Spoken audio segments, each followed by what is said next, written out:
21শে জুলাই শহীদ স্মরণে ধর্মতলার সমাবেশকে সফল করতে রবিবার সিঙ্গুর ব্লক তৃণমূল কংগ্রেসের উদ্যোগে প্রস্তুতি সভা অনুষ্ঠিত হলো সিঙ্গুরে। ব্লকের সমস্ত এলাকার তৃণমূলের কার্যকরী সভাপতিদের নিয়ে এই প্রস্তুতি সভায় উপস্থিত ছিলেন সিঙ্গুরের বিধায়ক তথা রাজ্যের মন্ত্রী বেচারাম মান্না। এই দিন প্রস্তুতি সভায় তৃণমূল কর্মীদের নির্দেশ দেওয়া হয় সকলে একসাথে হাওড়া স্টেশনে জমায়েত হয়ে একসাথে মিছিল করে ধর্মতলার উদ্দেশ্যে রওনা দেবে।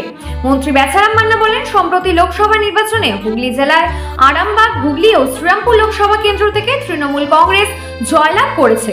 তাই এই 21শে জুলাই এর শহীদ স্মরণকে ঐতিহাসিক সভা হিসেবে সিঙ্গুর বিধানসভা 15,000 কর্মীদের নিয়ে যাওয়াই লক্ষ্য। Bureau report, Bengal news express.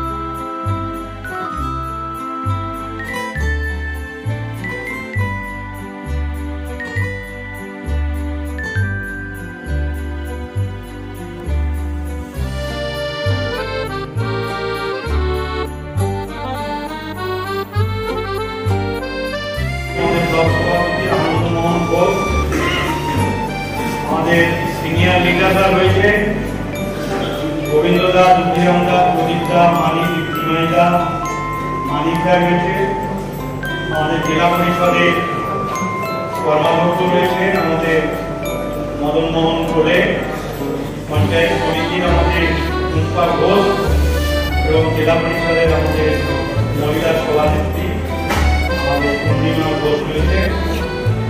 এছাড়া আমাদের যুব সভাপতি আছে ভজু, কিষানের সভাপতি আছে আমাদের গৌরব বিহারী ঘোষ, ছাত্রের আমাদের নীতিশ রয়েছে এবং শাখা সংগঠনে আমাদের সকলেই এখানে উপস্থিত রয়েছে। সাথী এসেছে। 21শে জুলাই প্রস্তুতি সভা করলেন, কি বলবেন? দেখুন, 21শে জুলাই আমাদের কাছে অত্যন্ত আবেগের এবং 21শে জুলাই একদিকে যেরকম ইতিহাসকে স্মরণ করে দেয়, আবার 21শে জুলাই আমাদের নেত্রী সারা বছরের রাজনৈতিক বার্তা দেয়। তাই এই 21শে জুলাইয়ের সমস্ত কর্মী সমর্থককে কলকাতায় আমরা নিয়ে যাই এবং প্রতি বছরই তার একটা প্রস্তুতি মিটিং থাকে। 21শে জুলাই যাতে এবারের জয় হচ্ছে ঐতিহাসিক জয়। একদিকে লোকসভা নির্বাচনের ব্যাপক জয়, আবার উপনির্বাচনে ব্যাপক সাফল্য। তাই এই জয়কে উপভোগ করার জন্য এবং 21শে জুলাই সহ সিঙ্গুর, নন্দীগ্রাম, নেতাই, নানুর যে সিপিএমের হাতে যে খুন হয়েছিল কর্মীরা, তাদের প্রতি যেরকম শ্রদ্ধা জানাতে আমরা যাই, এবারও যাব এবং আজকের সেই জয়, সেই শহীদদের উদ্দেশ্যেই 21শে জুলাই উদযাপন করা হবে, উৎসর্গ করা হবে। মানে কীরকম যাবে?